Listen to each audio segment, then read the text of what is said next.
And then Eric called in with another question about his driver he got from Walmart that has a mailbox on the end.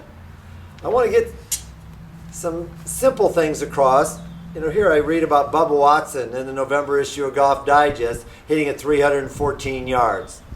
I've got pages and pages of things that I've written that are very scientific in nature that every viewer can stop out to the Des Moines driving range and see and read if you'd like. But that's not the purpose when most people come out here. They want to get better right now. And I've got a couple things in my hand, and one of the bats one of my players was kind enough to give to me. But I talk about maximum force all the time. I have players that have PGA Tour stats from a dozen years ago that make the 314 yards that Bubba Watson is hitting it now seem rather small. And the way that the players I have that have acquired those statistics have done it has been through maximum force. And I'm going to show you a little bit about that. In the world of baseball and in golf, they talk about pulling the bat to here or lagging it. That's a totally misunderstood concept. And if you want the long version, we'll explain that to you someday out here. But they teach young players to hold it here. And I don't know if you can hear it on the camera or not. But then I have this function of mathematical pi where I do this. And you can hear the whoosh a little bit. I don't tell the hitting coaches that they're wrong for doing this, but it's my feeling you have to do both those mathematical pi and the pulling at exactly the same time, and then you get this. And I hope you heard that great whoosh there. Now, I'll turn at this angle just a little bit, and it's the idea that if I pull to here, now you can see how little the bat's going to get out that direction here. And in scientific terms, if you'll let me bore you for a second, force equals mass times acceleration. And when I take the angles, like I mentioned Al Kaline, Mickey Mantle, and Roger Maris, they would have the bat flexed here. Right there is maximum force, where you can see that my arms are extended all the way out to the end of the bat. When you have little force and little acceleration is when you pull and the bat gets here and you try to rivet it.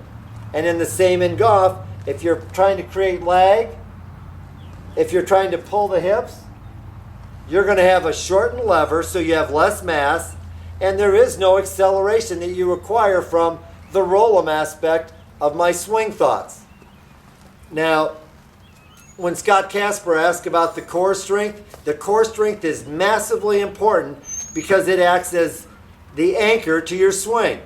And I have all kinds of video now. They've even shown Rory McIlroy hips turning backward as he hits the golf ball. I've had that information for decades. And now the other thing I have out here at the range is high-tech camera equipment and computers that you can see that every home run that's hit straight away or to the player's natural field, you're going to see a phenomena where their belt buckle's going forward. But the second they get to achieving maximum force, you're going to see their hips go backwards. And watch this right now. If I just swing here where my feet are the anchor, I can pull and do funny things. But the second I put my feet up on this chair, now I get in the Al Kaline, Mickey Mantle bat position, then I swing. For every action, there's an equal and opposite reaction. And if you're trying to drag your hips through, can you see how the bat is shortening and ruining your chances for hard hits?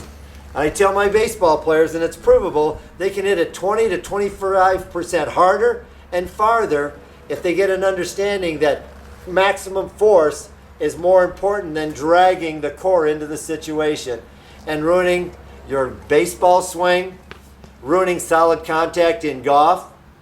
So as the days go by here with working with Andy and Larry, we're going to give you information that's valid.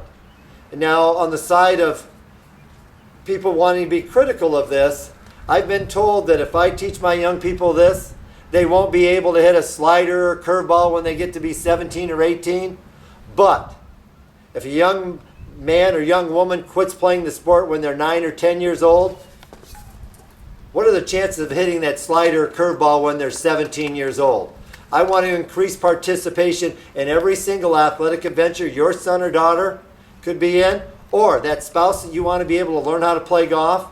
That's why I've given 150,000 people golf lessons and never left that first lesson where they couldn't hit the ball straight and in the air. Because if you can imagine this baseball bat where it says Jeff Lanning here, when I meet that position right here and I'm in this maximum force position, can you see how the golf club is aiming straight? It's not down loft, it's not way open in this position here where you're looking at his name over in that position.